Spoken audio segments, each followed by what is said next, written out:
pagi Saklar. Selamat pagi semuanya. Hari ini Saklar kita memasuki hari yang ke-94. Dan di hari yang ke-94 ini pembacaan Alkitab kita terambil dari kitab 2 Samuel pasal 19 sampai dengan pasal yang ke-21. Dan inilah dia Bible Summary untuk kitab 2 Samuel pasal 19 sampai dengan pasal yang ke-21.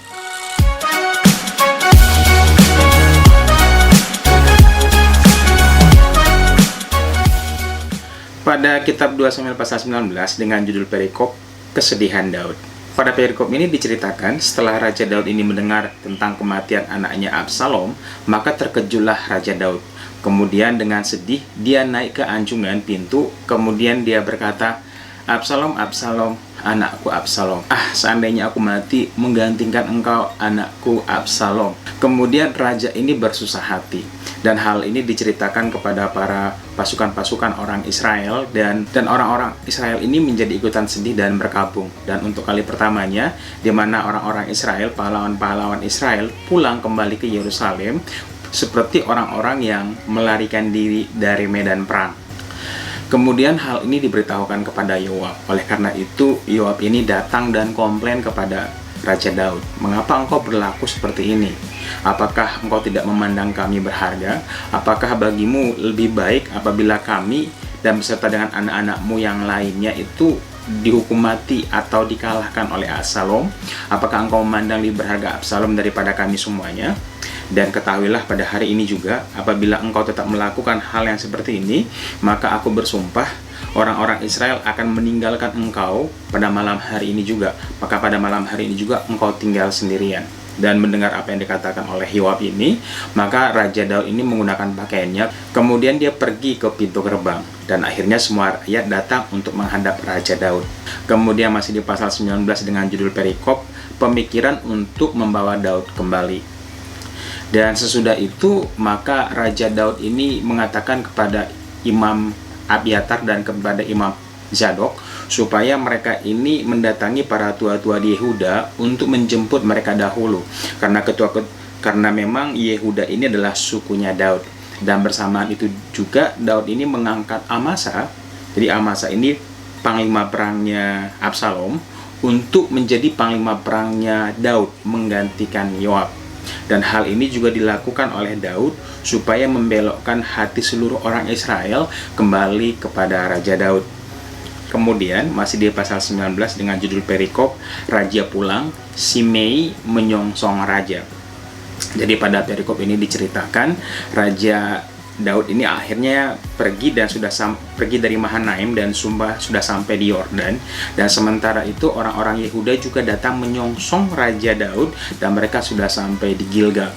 Bersamaan dengan datangnya orang-orang Yehuda ini juga ada Simei bin Gera. Dan bersama dengan Simei bin Gera ini juga ada 1.000 orang Benyamin dan juga ada Ziba hamba Mefisobet bersama dengan 15 orang anaknya dan 20 hambanya. Mereka ini datang untuk menyeberangkan Raja Daud beserta dengan keluarganya dari sungai Yordan menyeberang ke Gilgal. Dan setelah bertemu dengan Raja Daud, maka Simei ini sujud menyembah dan minta ampun supaya dosa-dosa atau perbuatannya yang kemarin-kemarin itu dilupakan. Tetapi hal ini membuat Abisai marah dan mengatakan, bukankah seharusnya dia ini layak dihukum mati karena dia telah berani menghina orang yang diurapi Tuhan? Tapi lagi-lagi kali ini Daud tetap melarang Abisai untuk melakukannya dan mengatakan, "Apa urusanku dengan kamu, hai anak-anak Zeruya? Dan hari ini tidak ada boleh mati dari antara orang Israel." Dan pada saat itu juga Daud ini menjamin bersumpah kepada Simei bahwa dia tidak akan dihukum mati. Kemudian masih di pasal 19 dengan judul perikop Mefiboset menyongsong raja. Jadi diceritakan bahwa Mefiboset ini akhirnya datang untuk menyongsong raja. Dan selama raja tidak ada atau selama raja ini berada di pelarian, maka Mefiboset ini tidak pernah membersihkan kakinya dan tidak pernah memelihara janggutnya. Dan setelah raja bertemu dengan Mefiboset, raja ini bertanya, "Mengapa engkau tidak turut serta dengan aku, hai Mefiboset?" Kemudian Mefiboset berkata bahwa, "Tuanku raja, aku ini kena fitnah. Sementara aku menyuruh hambaku untuk memasang keledai, dia pergi sendiri dan memfitnah aku. Dan oleh karena itu raja berkata, tidak ada gunanya lagi engkau menyampaikan hal ini. Aku sudah mengambil keputusan bahwa engkau dan Ziba harus berbagi tanah itu." Tetapi Mefiboset berkata, tidak usah Tuanku Raja, biar dia ambil semuanya nggak apa-apa, yang penting Raja selamat. Kemudian kita lanjutkan pada perikop Barzilai ikut mengantarkan raja.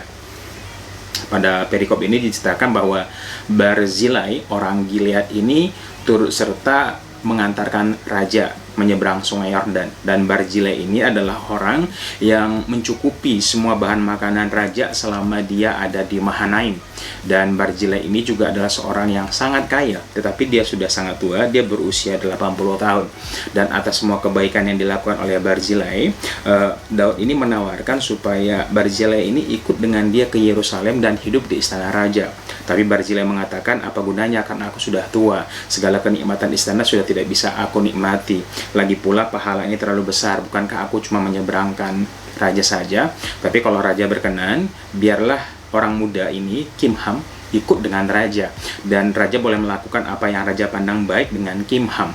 Dan Daud pun memandang baik hal ini. Oleh karena itu, Kimham ini ikut serta dengan Daud ke Yerusalem. Sedangkan Barzilai ini pulang ke kota ayahnya, karena dia memang rindu untuk tinggal di sana pada masa tuanya dan dikuburkan di kota ayah dan ibunya. Kemudian masih di pasal 19 juga dengan judul perikop orang-orang Israel dan orang-orang Yehuda mempertengkarkan raja. Pada perikop ini diceritakan bahwa setelah Raja Daud sampai di Gilgal dan Kimham ikut serta dengan Raja Daud, maka datanglah orang-orang Israel. Kemudian orang-orang Israel ini bertengkar dengan orang-orang Yehuda dengan mengatakan, mengapa saudara kami Yehuda ini menculik raja dan mengambil raja dari Yordan sampai ke Gilgal tanpa memberitahukan kami. Dan mendengar hal ini, orang-orang Yehuda menjadi marah dan mengatakan, ya karena memang raja kerabat kami, dan apakah kami melakukan hal ini karena kami memperoleh sesuatu dari raja atau memperolehkan keuntungan? Tetapi orang-orang Israel kembali membalas, kami lebih berhak daripada engkau walaupun Raja Daud ini adalah kerabatmu, karena kami adalah anak sulung. Dan lagi-lagi orang-orang Yehuda ini nggak mau kalah dan membalas perkataan ini dengan lebih pedas. Kemudian kita lanjutkan di pasal 20 dengan judul perikop pemberontakan Sheba. Jadi pada pertengkaran ini antara orang-orang Israel dan Yehuda, di sana ada Sheba bin Bikri, orang Benyamin, dan ia akhirnya meniup sangkakala dan berkata kepada orang-orang Israel, kita tidak memperoleh bagian apapun dari Daud anak Isai itu. Pulanglah kembali ke kemah masing-masing, hai orang Israel. Mendengar hal ini, maka orang-orang Israel yang sedang kesal ini akhirnya pulang dan mengikuti Sheba bin Bikri. Jadi yang tinggal di situ dari Gilgal ini sampai ke Yerusalem dan turut menyertai Raja Daud ke Yerusalem adalah cuma suku Yehuda saja. Dan sesampainya raja di Yerusalem, di istananya, maka hal yang pertama dilakukan oleh Raja Daud adalah mengumpulkan ke 10 gundik yang dia tinggalkan dan menempatkan mereka di bawah satu buah rumah jaga, dan mereka hidup sampai masa hidupnya selesai sebagai seorang janda, dan raja tidak pernah tidur lagi dengan mereka. Dan sesudah itu Raja Daud ini memanggil Amasa. Jadi Amasa ini panglima perang yang baru diangkat, dan mengatakan kepada Amasa supaya menyiapkan orang-orang Yehuda dalam 3 hari untuk mengejar Sheba bin Bikri. Tetapi Amasa ini berlambat-lambat. Karena Amasa berlambat-lambat, maka Raja Daud ini memanggil Abisai untuk menyiapkan pasukan untuk mengejar Sheba bin Bikri. Dan akhirnya Abisai ini mempersiapkan pasukan orang-orang Yehuda dan juga turut serta Yoab bersama orang Kreti dan orang Pleti. Akhirnya mereka keluar dari Yerusalem untuk mengejar Sheba bin Bikri, karena Sheba bin Bikri ini dianggap semakin berbahaya, nanti pengaruhnya makin besar, jangan-jangan dia lebih berbahaya daripada Absalom. Tetapi setelah sampai di sebuah batu besar daerah Gibeon, ternyata di sana Amasa sudah sampai duluan dengan orang-orangnya. Dan sesudah itu maka Yoab ini kembali datang kepada Amasa dan seolah-olah ingin berbicara sesuatu, ya. Jadi Yoab ini melakukan hal yang sama dulu seperti dilakukan kepada Abner. Dan lagi-lagi pada kesempatan ini Yoab ini membunuh Amasa dengan pedangnya sehingga Amasa terjatuh di dalam genangan darahnya sendiri. Kemudian berkatalah orang-orang Yoab kepada orang-orangnya Amasa, siapa yang memihak Daud, hendaklah ia mengikut Yoab. Oleh karena itu orang-orang Amasa ini akhirnya memutuskan untuk mengikut Yoab, sedangkan mayat Amasa sendiri ini akhirnya disingkirkan dari pinggir jalan, karena tadi di tengah karena tadinya dia dibunuh di tengah jalan. Dan diceritakan bahwa Sheba bin Bikri ini telah masuk ke sebuah kota Abel Bet Maaka. Oleh karena itu, Yoab ini mengepung kota Abel Bet Maaka dan hendak merobohkannya. Dan melihat hal ini, maka orang-orang Abel Bet Maaka mengutus satu orang wanita bijak untuk berbicara kepada Yoab dan mengatakan, "Yoab, mengapa engkau hendak merobohkan satu buah kota yang dimiliki oleh Tuhan?" Mendengar hal itu, Yoab berkata, "Aku tidak hendak memunahkan satu buah kota yang ada di tengah-tengah umat pilihan Tuhan. Tetapi ada Sheba bin Bikri yang masuk dalam kota ini." Oleh karena itu, perempuan bijak ini mengatakan, "Baiklah, kalau begitu kami akan melemparkan kepala Sheba bin Bikri daripada kota ini." Oleh karena itu, perempuan bijak ini berkata kepada para tua-tua di kota itu. Mereka menangkap Sheba bin Bikri, memenggal kepalanya, dan melemparkan kepala Sheba bin Bikri ini keluar daripada tembok kota itu.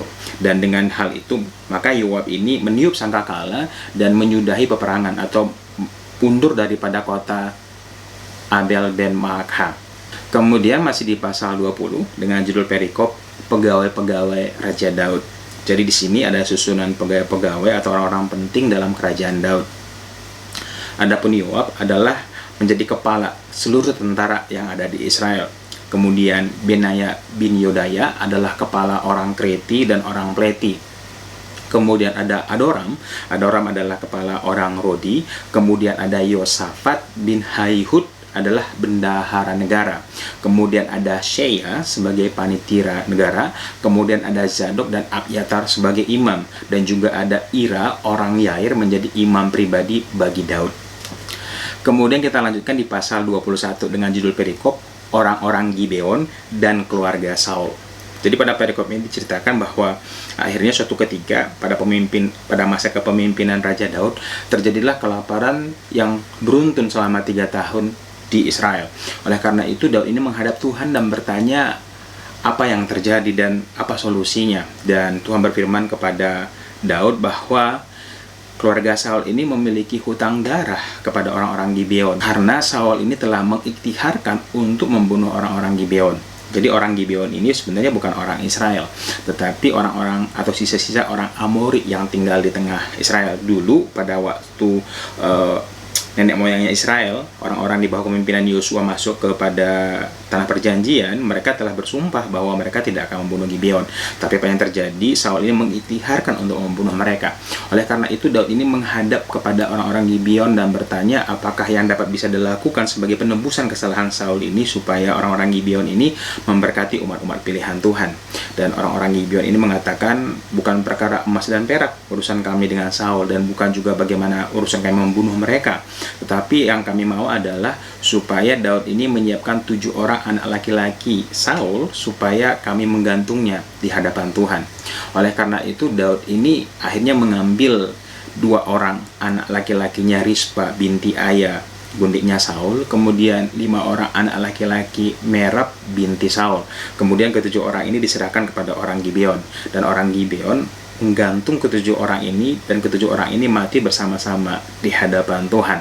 Dan melihat hal ini, Rispa binti Aya ini membuat satu buah tenda dari karung, kemudian menjaga anak-anaknya supaya mayat anak-anaknya ini tidak dimakan oleh binatang buas pada malam hari atau burung-burung pada siang hari. Dan mendengar hal ini, maka Daud pergi ke Yabes Gilead untuk mengambil tulang belulang Saul dan anaknya Yonatan yang waktu itu diambil orang-orang Yabes Gilead ini dari kota Bet-Shean. Kemudian bersama dengan kedua tulang Saul dan Yonatan ini, Daud juga mengambil ke-7 tulang orang yang digantung tadi dan menguburkannya di kota Zela di tanah Benyamin, di kubur ayahnya Saul, yaitu di kuburnya Kis. Dan setelah hal itu dan segala sesuatu yang diperbuat oleh Daud dan orang Israel, akhirnya Tuhan mendengarkan doa negeri itu. Kemudian masih di pasal 21 dengan judul perikop peperangan melawan orang Filistin. Jadi pada perikop ini diceritakan bahwa terjadi 4 kali peperangan antara Daud dengan orang-orang Filistin, dan setiap kali peperangan ini orang-orang Israel ini berhadapan dengan orang-orang raksasa. Pada peperangan pertama, orang Israel berhadapan dengan orang Filistin, maka orang Israel ini berhasil mengalahkan Yisbi Benob. Nah, Isbi-Benob ini adalah seorang raksasa. Tapi ada satu buah kejadian di mana Isbi-Benob ini hampir saja bisa membunuh Raja Daud. Tetapi Abisai menyelamatkan Raja Daud. Dan semenjak kejadian ini, maka seluruh orang Israel, tentara-tentara Israel ini melarang Raja Daud untuk ikut berperang. Karena nantinya apabila Raja Daud ini sampai mati, maka keberadaan daripada Israel cukup terancam. Dan setelah itu terjadi lagi pertempuran antara orang Israel dengan orang-orang Filistin di Gob. Dan Sibkai, orang Hufa, berhasil memukul kalah Saf, orang raksasa daripada Benyamin. Kemudian peperangan selanjutnya terjadi antara orang Israel dengan orang Filistin dan lokasi masih saja di Gob. Maka Elhanan bin Yaire Ogerim berhasil menewaskan Goliat. Kemudian berikutnya terjadi peperangan antara orang Israel dengan orang Filistin, masih di Gad juga. Dan pada peperangan kali ini orang Israel bisa mengalahkan raksasa orang Filistin. Raksasa yang diceritakan di sini cukup unik karena dia memiliki 24 jari-jari. Jadi jari kaki dan jari tangannya itu ada jumlahnya 6 masing-masing. Dan itulah keempat orang-orang atau keturunan raksasa yang dibunuh oleh Raja Daud beserta dengan orang-orangnya. So, itulah dia Bible Summary untuk kitab 2 Samuel, pasal yang ke-19 sampai dengan pasal yang ke-21. Dan sekarang waktunya kita masuk dalam renungan kita hari ini di video berikutnya.